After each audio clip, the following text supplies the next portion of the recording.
The studio lights hadn't even warmed up yet, and already something felt different in the air that night. Backstage, John Wayne sat in a makeup chair at NBC Studios, staring at his reflection while the artist brushed powder across his face. Normally, he would exchange a joke or two, the quiet confidence of a man who had walked onto hundreds of sets before. But tonight, he barely spoke. His jaw stayed tight, his eyes distant, as if he were rehearsing a conversation that had been building in his mind for weeks.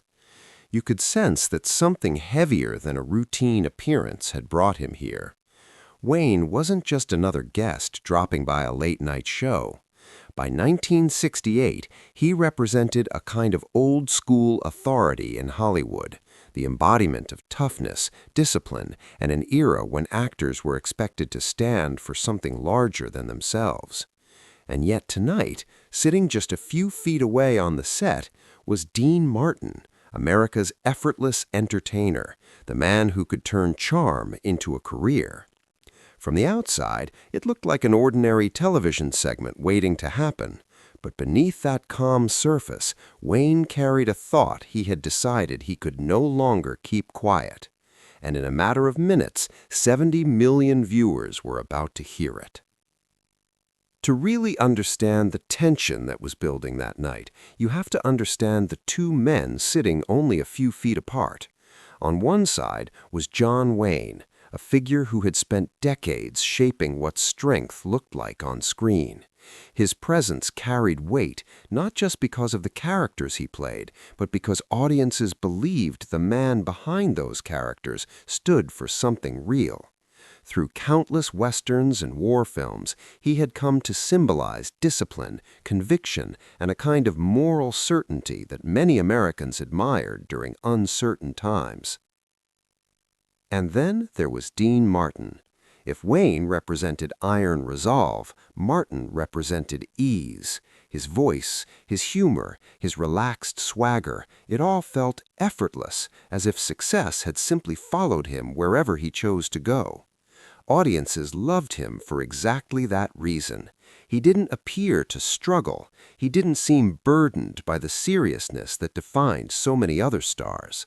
Instead, he offered people something comforting, laughter, charm, and the illusion that life could be taken lightly. But sometimes what audiences celebrate is exactly what others quietly question.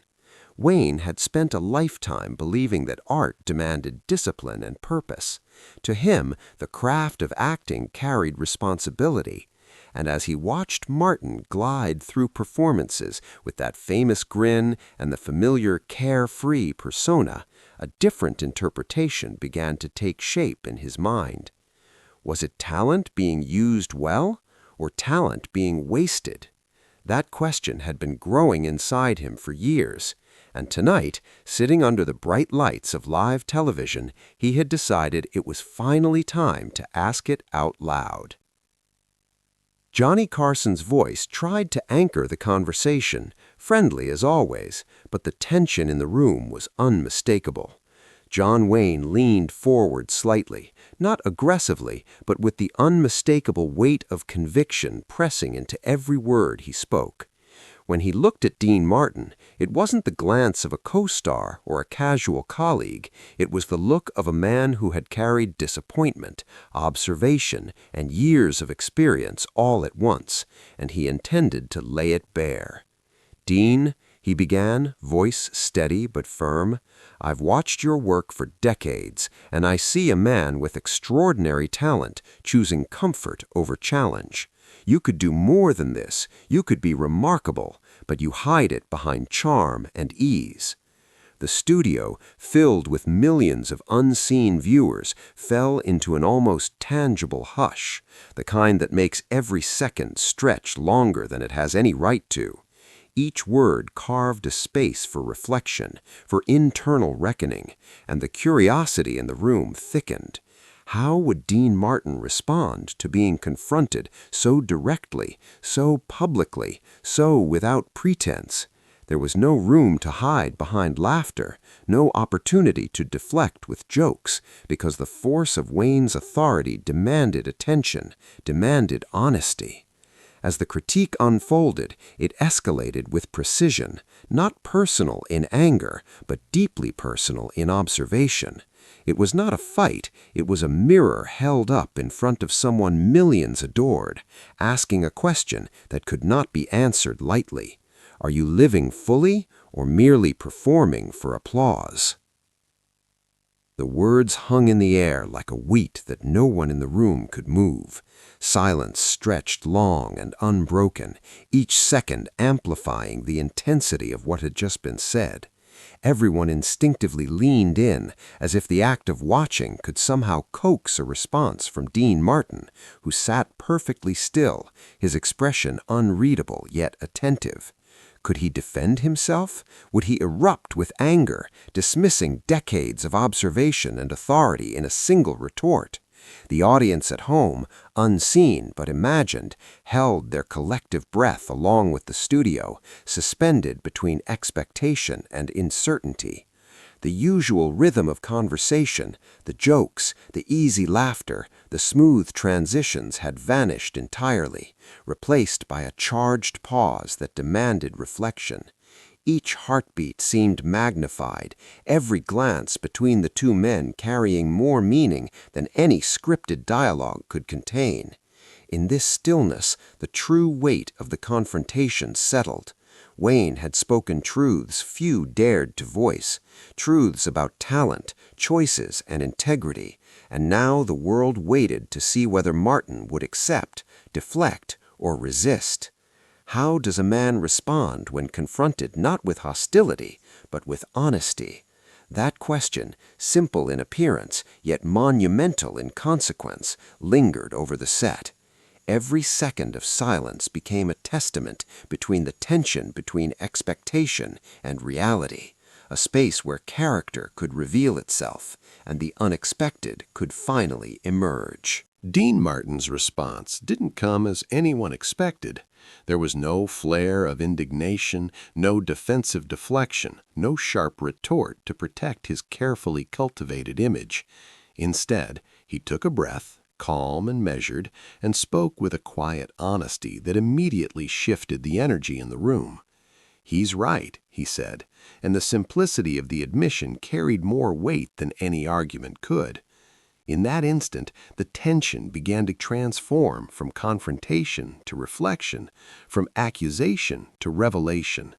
What drove this man, admired for charm and effortless ease, to accept such critique so openly? The answer lay in his life long before the lights and applause. Growing up in poverty, moving constantly to avoid being left with nothing, working from the age of 9 to keep his family afloat.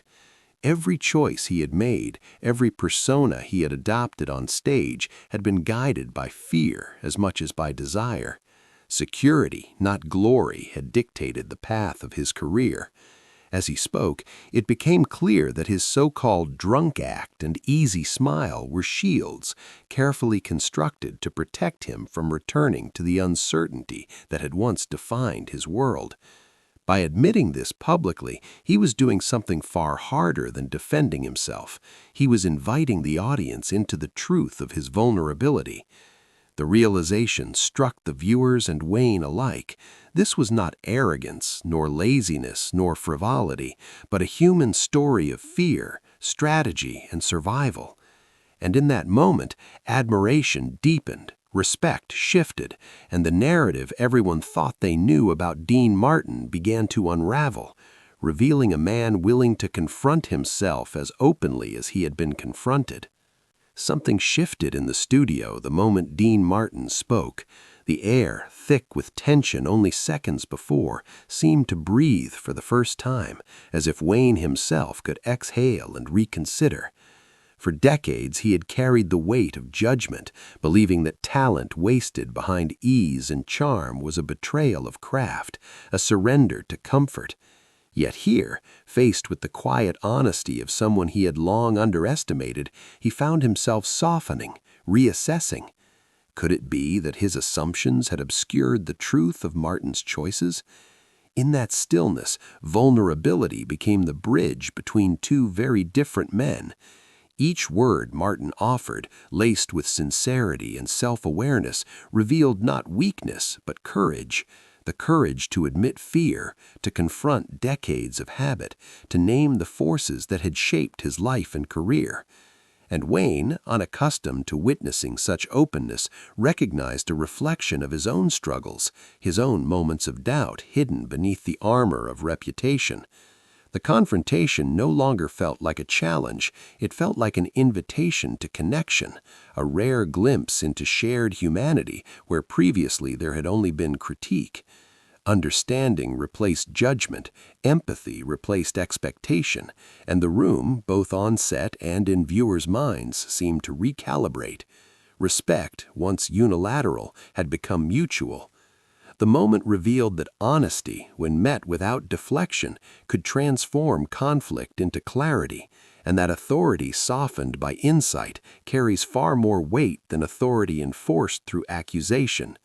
In those few minutes, the dynamics between them shifted, forever altering the energy in the studio and the story everyone believed they knew.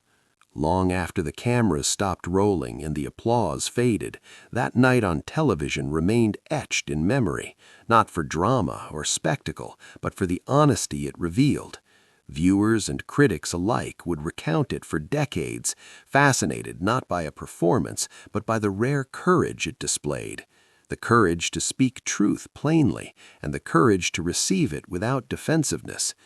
Wayne's critique, sharp yet grounded in respect, and Martin's open acknowledgement of his fears and choices became an enduring lesson in what real confrontation and real friendship looked like. How often do we encounter moments where criticism is delivered without malice and received without deflection? Rarely, and yet here it had happened, broadcast to millions, transforming both men in the eyes of the audience and perhaps in their own eyes as well. Interviews years later revealed the depth of the impact. Wayne admitted he had learned to consider context before judgment, and Martin spoke of the liberation he felt in publicly naming the fears that had guided him for decades. It was not simply a shared experience, it was a blueprint for empathy, accountability, and the power of honesty to build rather than break. That evening became more than a television segment. It became a symbol of what it means to confront reality directly, to acknowledge our choices openly, and to respect one another's humanity.